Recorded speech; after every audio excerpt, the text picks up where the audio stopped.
Halo semuanya, pernahkah kalian berpikir bagaimana jika semua yang kita yakini tentang dunia hanyalah kebiasaan, bukan kepastian? Bagaimana jika keindahan tidak bersifat objektif, tetapi lahir dari pengalaman dan perasaan kita?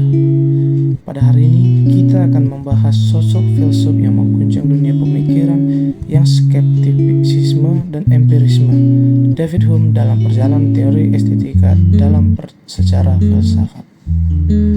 David Hume adalah salah satu filsuf terbesar abad ke-18 yang berkontribusi dalam berbagai bidang pemikiran, termasuk epistemologi, etika, filsafat agama, dan estetika.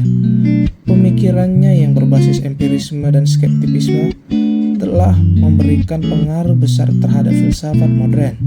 Dalam video ini kita akan membahas biografi Hume, tokoh-tokoh yang mempengaruhinya, karya-karyanya yang paling berpengaruh, serta teori estetikanya dan dampaknya terhadap perkembangan seni.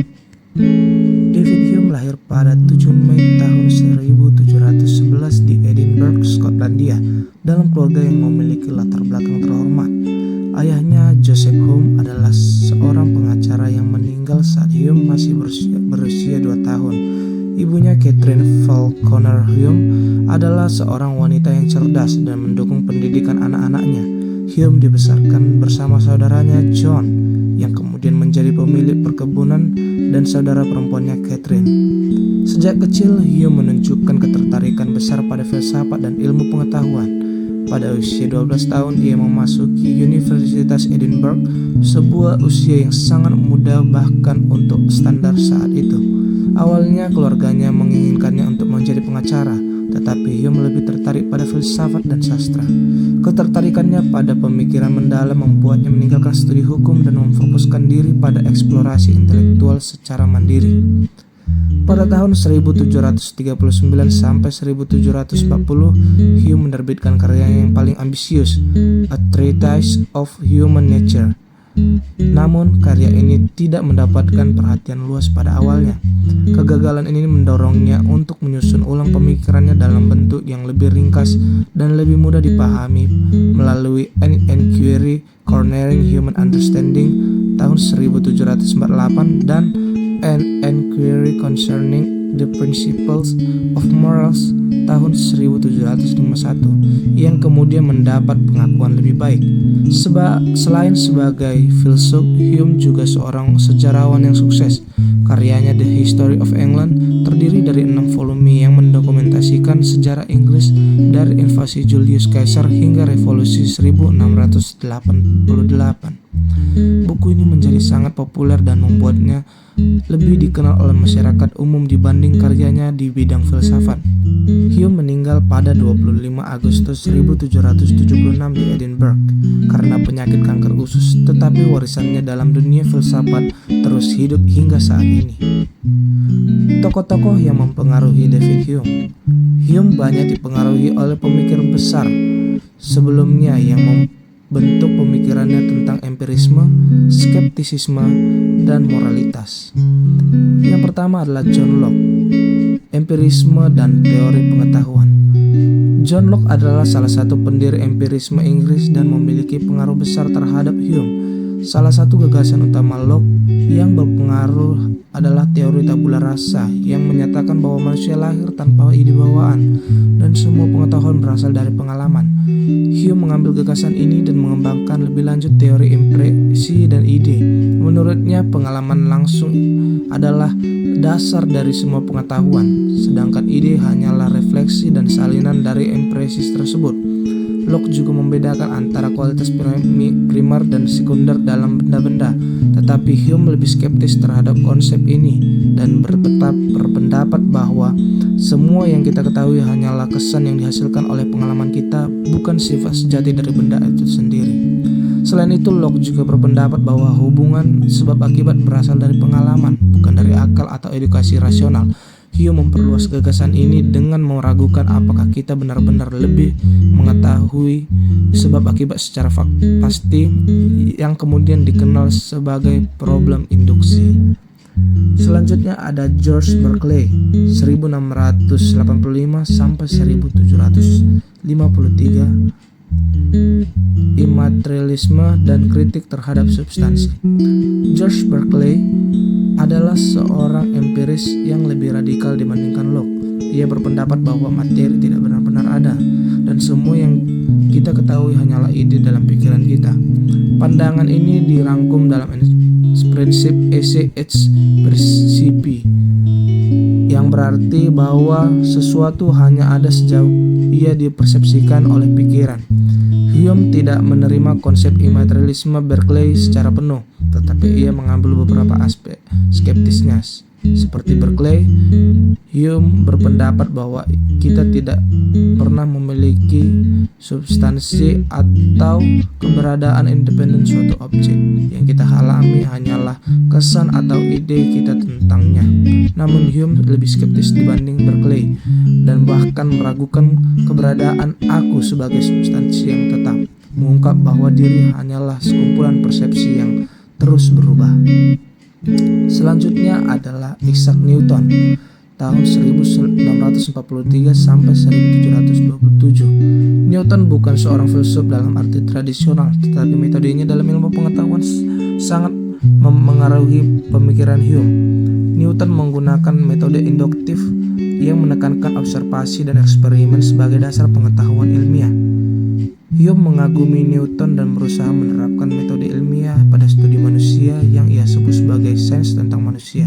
Namun sementara Newton menganggap sebab akibat sebagai prinsip ilmiah yang pasti, Hume justru mempertanyakan apakah sebab akibat bisa dibuktikan secara logis atau hanya berdasarkan kebiasaan. Kritik ini berkontribusi pada problem induksi yang tetap menjadi tantangan dalam filsafat sains hingga saat ini.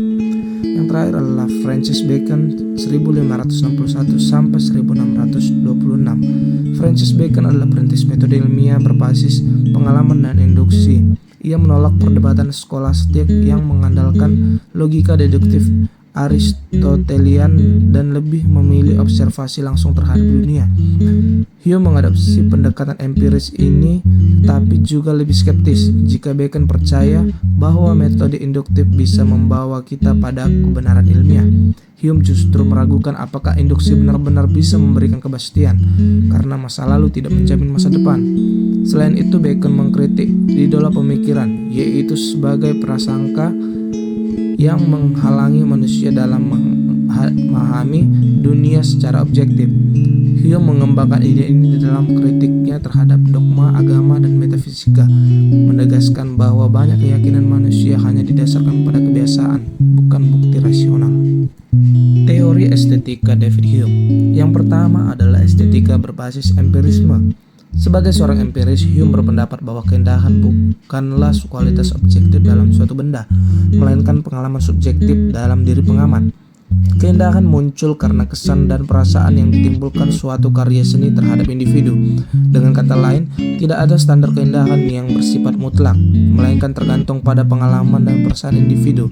Namun, meskipun keindahan itu subjektif, Hume percaya bahwa ada cara untuk membedakan selera yang lebih baik dari yang lain. Yang kedua, konsep selera atau taste.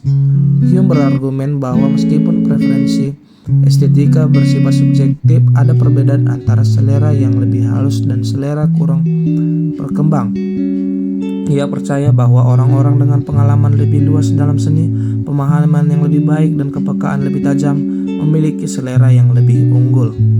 Selanjutnya adalah standar dalam seni. Kritik terhadap relativitasme estetika. Meskipun Hume mengakui bahwa selera bersifat subjektif, ia menolak gagasan bahwa semua pendapat tentang seni sama validnya. Ia percaya bahwa ada standar kualitas dalam seni yang bisa dikenali oleh orang-orang dengan selera yang terlatih.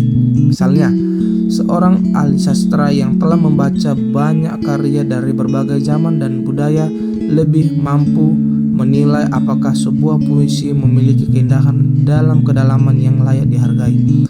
Oleh karena itu, meskipun keindahan pada dasarnya bersifat subjektif, penilaian seni bisa dibuat lebih objektif melalui pengalaman, pelatihan, dan perbandingan antara karya seni. Yang terakhir adalah seni yang bertahan dalam waktu. Hume berpendapat bahwa karya seni yang baik cenderung bertahan dalam waktu karena memiliki kualitas universal yang dapat diapresiasi oleh banyak generasi dan budaya. Ia mencontohkan bagaimana karya-karya sastra seperti Homer atau Shakespeare tetap dikagumi selama berabad-abad.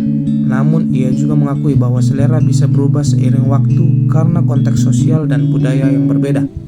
Meskipun begitu, karya seni yang benar-benar hebat tetap memiliki daya tarik yang bertahan lama karena menyentuh emosi manusia secara mendalam. Pengaruh teori estetika David Hume terhadap perkembangan karya seni. Teori Hume mengenai estetika memberikan pengaruh besar terhadap kritik seni modern. Pandangannya membantu membentuk standar dalam dunia kritik seni yang digunakan hingga saat ini.